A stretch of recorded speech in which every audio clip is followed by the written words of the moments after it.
இந்த மாதிரிலாம் கேழ்வரகு மாவு இருந்துச்சுன்னா செஞ்சு கொடுங்க. ரொம்ப ரொம்ப டேஸ்ட்டாக இருக்குங்க. ரொம்பவும் ஹெல்த்தியானது கொடுங்க.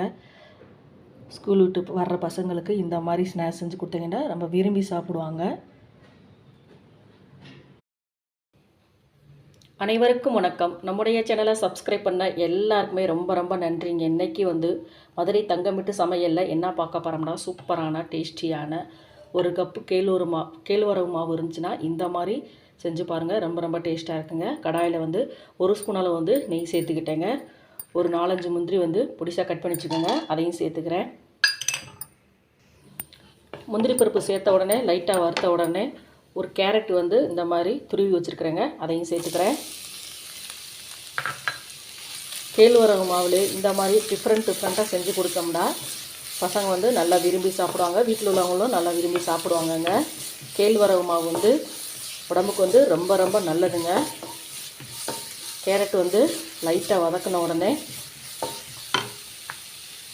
ஒரு கப்பில் தேங்காய் பாருங்கள் துருவி வச்சுருக்கிறேன். அதையும் சேர்த்துக்கிறேன். பாருங்கள், தேங்காயும் கேரட்டும் நல்லா அந்த நெய்யிலே நல்லா வதக்கியாச்சு பாருங்கள்.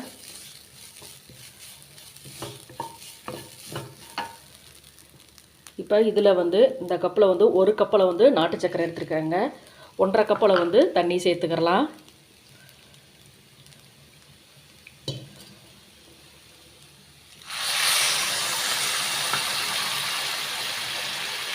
ஃபஸ்ட்டு 1 கப் சேர்த்துக்கிட்டேன். இப்போ 1/2 கப் சேர்த்துக்கிறேங்க.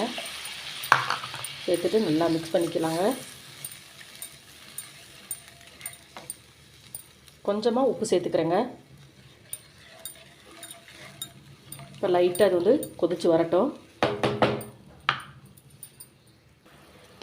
இப்போ பாருங்கள், தண்ணி நல்லா கொதிக்குதுங்க. இப்போ நாட்டு சக்கரை இந்த கப்பில் எடுத்தோம் பார்த்தீங்களா, அதே மாதிரி இந்த கப்பிலே 1 கப்பில் கேழ்வரகு மாவு எடுத்துக்கிறேங்க. சேர்த்துக்கிறேன். சேர்த்துட்டு நல்லா மிக்ஸ் பண்ணி விட்டுலாங்க.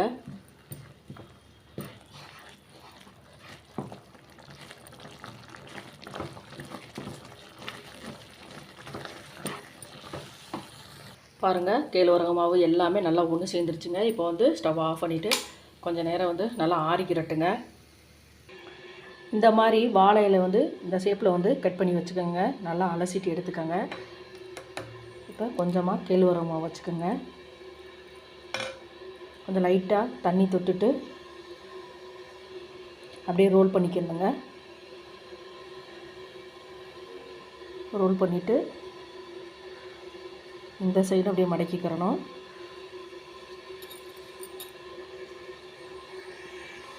பாருங்கள், 2 சைடுமே நல்லா மடக்கிட்டு அப்படியே வச்சுருங்க. இதே மாதிரி எல்லா மாவுலையும் செஞ்சு வச்சுக்கலாங்க.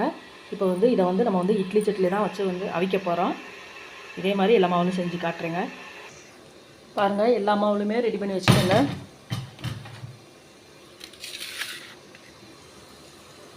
இட்லி பாத்திரத்தில் கொஞ்சமாக தண்ணி ஊற்றி காய வச்சுட்டுங்க. இப்போ இந்த ஸ்வீட்டெல்லாம் இதில் எடுத்து வச்சிடலாம். ரொம்ப ரொம்ப டேஸ்ட்டாக இருக்குங்க. ஸ்கூல் விட்டு வர்ற பசங்களுக்கு இந்த மாதிரி செஞ்சு கொடுங்க.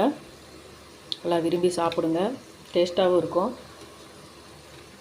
டக்குன்னு செஞ்சிடலாங்க.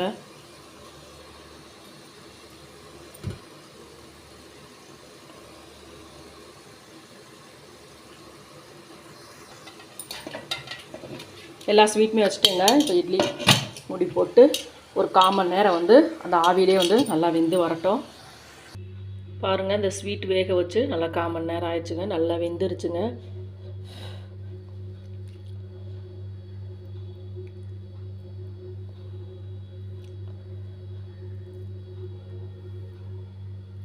பாருங்கள், நல்லா வெந்துருச்சு பாருங்கள். இப்போ எல்லாமே வேறு பிளேட்டுக்கு மாற்றிக்கிறேங்க. ரொம்ப ரொம்ப டேஸ்ட்டாக இருக்குங்க. ஏன்னா கேரட்டு, தேங்காய் நம்ம எல்லாமே நெய்யிலே நல்லா வதக்கிட்டு தான் நம்ம சேர்த்துருக்குறோம். அதனால் ரொம்ப ரொம்ப டேஸ்ட்டாக இருக்குங்க. இதே மாதிரி நீங்களும் செஞ்சு பாருங்கள். ப்ளீஸ் நம்ம சேனலை பார்க்குறவங்க நம்ம சேனலுக்கு ஆதரவு கொடுங்க. லைக் பண்ணுங்கள், ஷேர் பண்ணுங்கள், கமெண்ட் பண்ணுங்கள், சப்ஸ்கிரைப் பண்ணுங்கள். மறக்காமல் பெல் பட்டனை கிளிக் பண்ணுங்கள். நன்றி.